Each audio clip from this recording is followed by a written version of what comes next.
What's up, guys? Keith Kelfis. We have a very special guest for you today. This is Brandon Vaughn, president of All Clean Soft Wash in Portland, Oregon. He has over 20 employees and does over $1 million a year.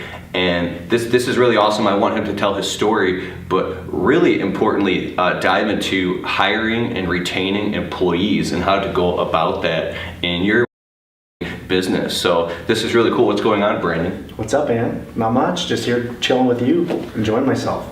So you're from Portland, Oregon, and can you tell us your story really quick? How you started out, how you got into this business, and then what brought you to today? But also, more importantly, what were some of the pitfalls and things that you went through, like you were telling me before the interview, that brought you to this state of consciousness?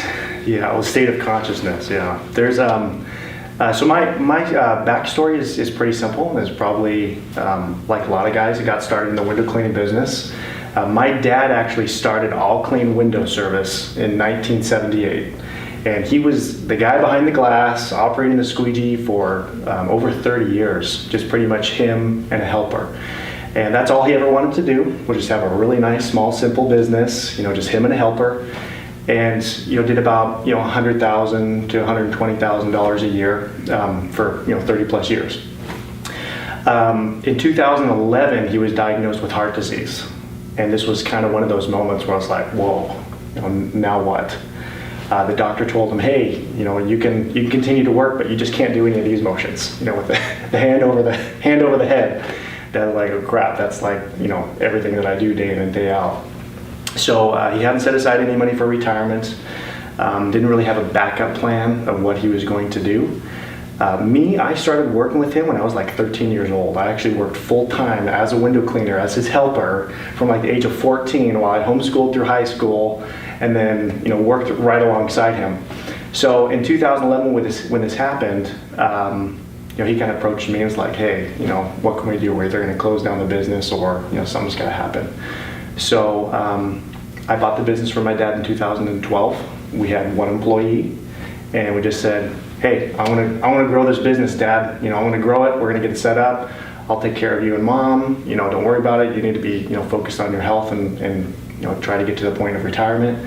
And so 2012, we just kind of set out to grow the business, and it's been a road, because I have no formal business training, but I love to learn. I like surrounding myself with other successful people and, try to latch onto their shirts and glean some success and some golden nuggets from them. Oh yeah. And that's pretty much what I did, and what I have been doing and continue to do to this day is just learning, trying to get this, figured out as I go. Speaking of learning, what's your favorite book that you're reading right now or just read? Okay, so life-changing book for me was the E-Myth. E-Myth by Michael Gerber. You too? Yeah, man. Awesome. Yeah. Right on. So, the exact same book for me, that was a huge turning point to where, the mindset that I knew for the last 30 years of my dad's business model, it's not where, we couldn't follow that anymore, especially if we were going to, do what we set out to do.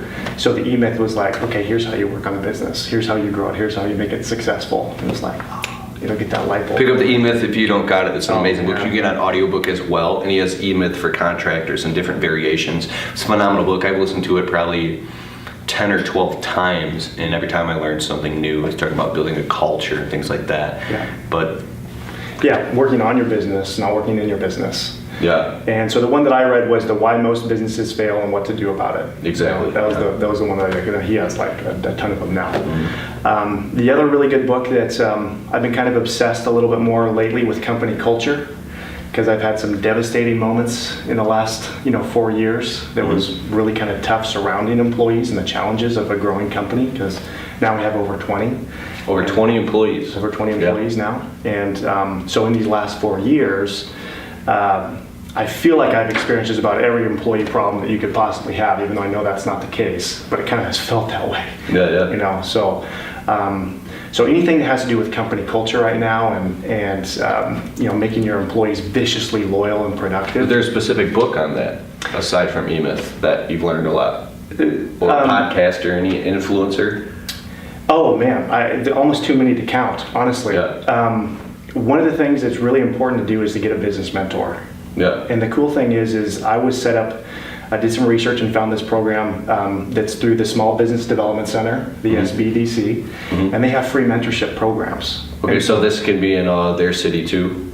Oh yeah, it's nationwide. Like small business administration, small Exactly. Okay, yeah, when I first started my landscaping business, I do landscaping and window cleaning, you know that. I actually went to the small business administration and attended a few meetings. I forgot about that. So you can get in and find mentors and get around like-minded people. I was surrounded by complete negative, welfare-minded, broke 9-to-5ers and people collecting food stamps and pulling my hair out because, you know, I knew that I wanted to grow this business thing. And it's not until you start doing well that you start attracting other friends that are business owners because, you know what I mean? So you did it through that? Yeah, and then the business mentor, she was in a completely different industry as me, but she was brilliant.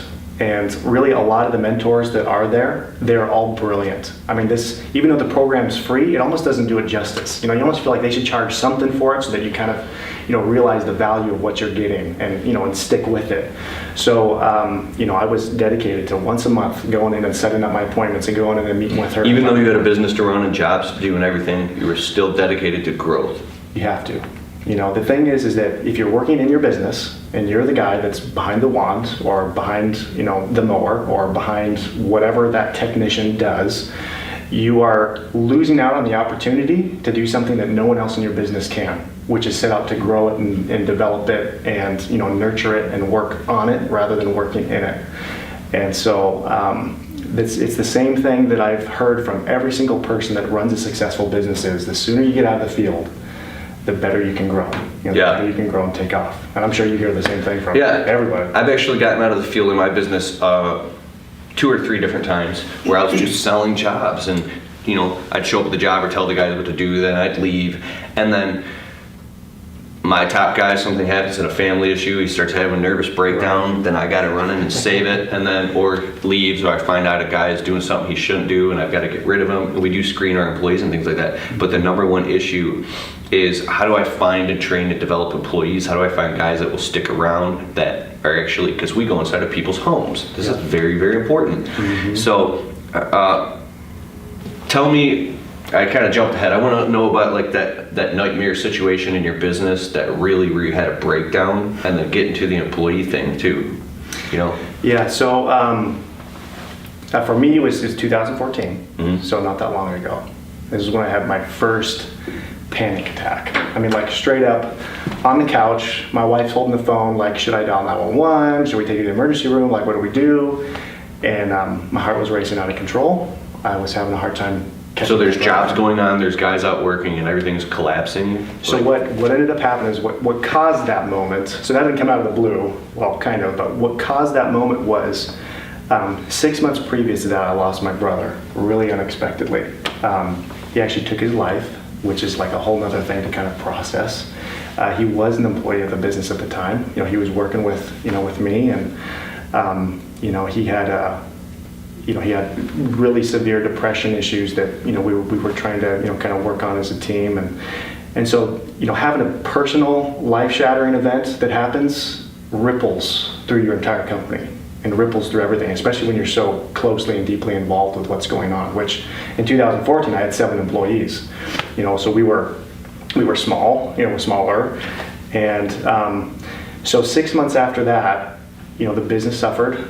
You know, our growth kind of went like this and, you know, kind of dropped down a little bit. And in 2000 and very first part of 2015, we were booked out for like 2-3 months, height of our busy season. 4 out of my 7 employees quit within like a 1-month period. It was just like pop, pop, pop, pop, and they all just started just leaving. And I was like, well, what's going on? My whole world is collapsing. And what I started realizing at that point was I didn't have a good enough incentive as to what was going on with my employees. I didn't have a connection with my employees. You know, I was focused a lot on kind of what my goals were and what my vision was and what I was looking to do, and I was focused a lot on me, but I wasn't focused on what my employees' visions, what their goals, what their dreams were. And, you know, that was a big turning point to realize that the reason why people are leaving is because, you know, they don't feel it anymore. You know, they don't feel that vision, and they don't feel cared about. So that was a turning point for me to be like, okay, I really need to work on company culture right now. So in the midst of going through, because one of the levels of enlightenment is while you're going through something, you can actually see why it's happening. Were you able to see it? Were you blind to it? It took me a little while. This is the benefit of having mentors. That's huge. Yep. When you're having a breakdown, in order to get to the breakthrough, a mentor can help you see what you can't. The entrepreneur process can be so isolated. You can feel like you're an island.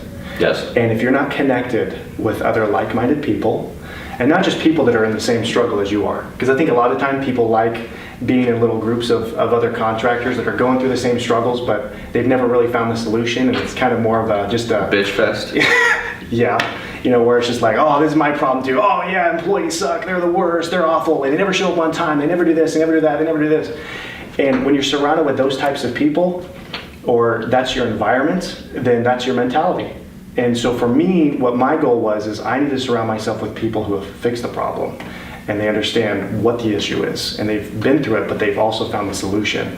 And you just can't find that sometimes even in your own industry. Sometimes you have to go to different industries, ones that deal with even more turnover than you do. And wow, they have this amazing system I didn't even know existed. No one in our industry is doing this. And these guys have it dialed in.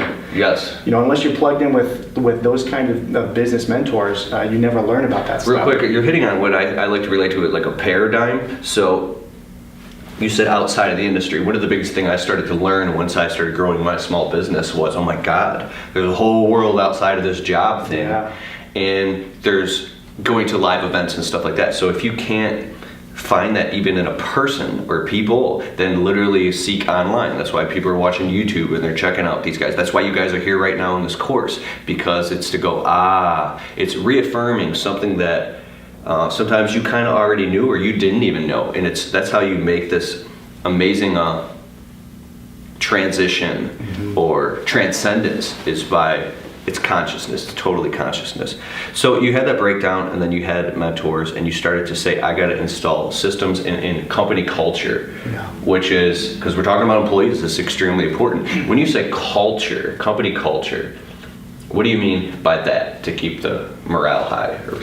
So the guys don't want to just quit over $1 from somewhere else, you know what I mean? Culture is one of those kind of vague words that gets thrown around a lot. That everyone's like, well, what is company culture? What does this mean? For me, what it means is being able to accurately and inspirationally communicate your vision to your team and for them to buy into it. Accurately and inspirationally communicate your vision to your team. Yeah. So, you want to be able to communicate your vision to the team, and you have to make some kind of a connection as to why your employees need to care.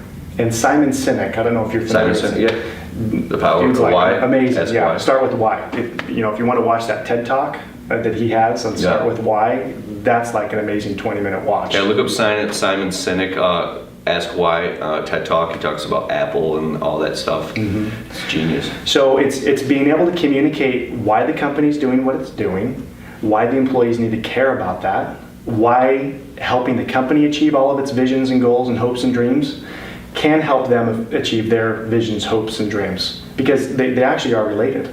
If there's more profit in the company, are you able to give your guys a little bit better incentive? Wait a second, how are you going to do that if you're outside trying to clean a screen with a squeegee in your hand while the phone's ringing, and the guy over there is like standing inside of the trailer or the van taking a smoke break on the customer's property? Right. Well, this is all part about you not being in the field. In order for you to build these systems, you have to be extracted out of the technician role. Extracted out of the technician role. So what my goal is, what my whole vision is with my company, is I started out as a technician in 2012. It was me and a helper. And my goal is to fire myself as a technician, or let's put it this way, promote myself to the next role in the company, and then fire myself from this job, and then fire myself from this job and move up to here, and then fire myself from this job, move up to here, and then eventually you're just CEO running it. And my goal is to fire myself as CEO and to promote someone else in my company to be the CEO of the company. So you have a business running on autopilot. Business running on autopilot, yeah, absolutely. And the thing is that once you realize, one of my business mentors, one of her exercises was she's like, she's getting so frustrated with me because I was like, but I need to be here, I need to be doing this, I need to be doing that. And she goes, Brandon, write down control on this piece of paper. And I was like, all right, I wrote it down there. She's like, I'll shred it into 1,000,000 pieces. She's like, you need to understand that your need to control things, and I think as business owners we do that. We want to be in control. It's like, I can do it better, I can do this better. But once you start building this company culture and start communicating the vision, all of a sudden your employees make this connection with, wow, if I help the company succeed, I can be successful. And it's not just a theoretical thing, like they see it happening in your business. It actually does that, to where their life is enriched and bettered because they help the company be better. It's not just a word that you throw out there. If you help the company out, then you're going to get better too. It's like, no, you put the systems in place to reward them, incentivize them, and gamify stuff, and turn it into this amazing environment to where your weekly team meetings, you're talking about credit score. You're talking about, hey guys, we're going to talk about credit score and how you can build it and how you're going to, be able to have a better credit score, 2 years from now, and we're going to help you do that. We're going to help coach you into that. And we have all these business books up here on the shelf that we're going to give you free access to, and you're required to spend 1 hour of paid education time and personal development per month. It's going to be paid, but you're going to come up here into our upstairs office, and it's going to be our learning zone, and you're going to better yourself as a person while you're here. Wow. You may not stay with us forever, and that's fine. If your hopes and dreams and goals is to own and operate your own business, Wait a second. no problem. We're going to help you get there, and we're going to help teach you and coach you and help you to enrich your own lives. So